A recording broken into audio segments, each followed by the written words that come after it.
Os números não aumentam, 61% dos europeus saltam o pequeno almoço pelo menos uma vez por semana e esta realidade tende a agravar-se, o que é mau. Vamos saber porquê com o nutricionista Vítor Dauphiné. Muito bom dia, obrigada pela sua presença nesta edição da manhã. Ora, vamos então explicar às pessoas que nos veem porquê é que o pequeno almoço é a refeição, e acho que não vou dizer nenhuma asneira, mais importante do dia. Bom, se não é a refeição mais importante do dia, de certeza tão importante como as refeições que nós chamamos principais, não é? Para já porque nós vimos de um longo período de jejum, talvez o maior período de jejum do dia, são as tais 8 horas, 7 horas de reparação que o sono nos proporciona. E, portanto, se estamos em jejum, se temos poucas reservas de açúcar no corpo, que isso é uma característica do funcionamento do organismo, e o cérebro funciona com glucose, se nós não comemos nada, o cérebro vai funcionar com dificuldade, e se vamos fazer trabalho muscular, também vamos fazer trabalho muscular subótimo. E, portanto, seria muito importante quebrar este jejum. Para o efeito, o pequeno almoço é a melhor medida, sem dúvida. Claro. E qual é a regra de ouro para um pequeno almoço? Sabemos que as pessoas têm vidas sempre complicadas, sair de manhã para o trabalho, as famílias que têm crianças são obrigadas a preparar toda uma logística, mas tendo em conta as várias realidades dos vários portugueses, qual seria a melhor regra de ouro para um pequeno almoço? A melhor regra de ouro para um pequeno almoço, eu diria que seria antecipar, antecipar, antecipar. Ou seja, organizar o pequeno almoço com antecedência. Portanto, de véspera? De véspera, não é? Preparamos as coisas, temos a mesa pronta, temos lá os alimentos que a família gosta e que depois podemos falar sobre eles, quais é que são os mais importantes que devem estar presentes na mesa de pequeno almoço dos portugueses.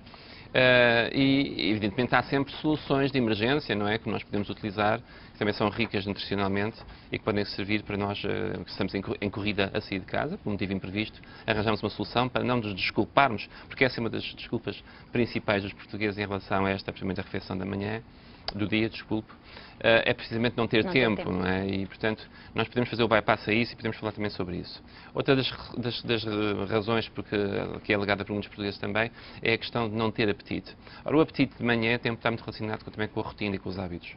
Então, se nós não temos o hábito de comer, vamos também encurtar muito o tempo disponível para essa eventual refeição e depois acabamos por não a fazer, até porque o organismo se adapta ao facto de nós sistematicamente não lhe fornecermos comida a uma determinada altura do dia. Portanto, deixamos de sentir a necessidade.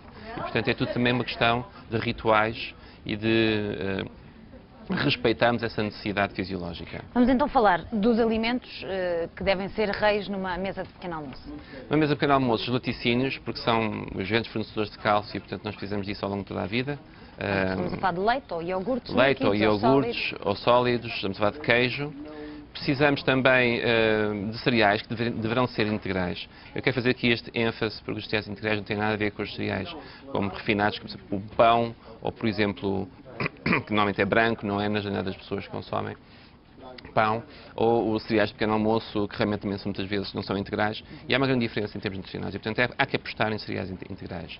Depois, fruta.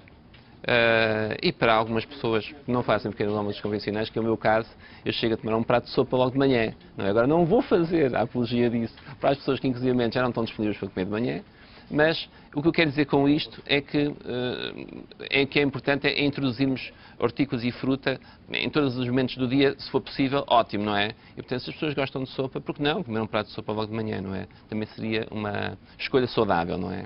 Portanto, estes alimentos são hipóteses. Outros alimentos que também são hipóteses são os oleaginosos, vamos falar de amêndoas, de nozes, frutos desidratados, inclusivamente, passas, ameixas, tudo isso pode estar presente. A questão é ter energia no início do dia, que é quando precisamos dela. É, sim. Agora, o tipo de onde provém a energia também é importante, não é? Por exemplo, porque não fazer umas panquecas que levam ovo, por exemplo, que também é um alimento ótimo, leite, farinha que pode ser outra vez integral, não é? Pouca gordura, pouco sal, e depois juntar nessas panquecas, por exemplo, frutos silvestres, manga, que são coisas apetecíveis, não é? E que são doces, e envolver nas panquecas e comer, por exemplo, e acompanhar com chá, já que temos ali o leite, já temos os ovos ali. Aí a questão do tempo, nem toda a gente se aí poderá o tempo dar não dá, mas como pode ser... Como é que se pode fazer a tal escapadela? Escapadela rápida, por exemplo. Eu, por exemplo, aconselharia uma mão cheia de oleaginosas e para dar um bocadinho mais nozes, amêndoas, tudo sem sal, e depois juntar, por exemplo, frutos secos, ameixas, passas, levar isso tudo na mão ou num saquinho e ir comendo pelo caminho enquanto se conduz.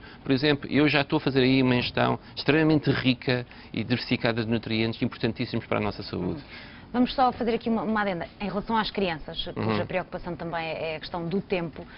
Não podendo, se calhar, todos os pais fazer esse cerimonial todo no pequeno almoço com as crianças, qual devia ser a regra de ouro? Os cereais? Eu ia pelos gostos da criança, não é? Porque todos esses alimentos que nós falamos são saudáveis. As crianças estão em crescimento e precisam de cálcio, se calhar os laticínios estarem presentes seria particularmente importante também.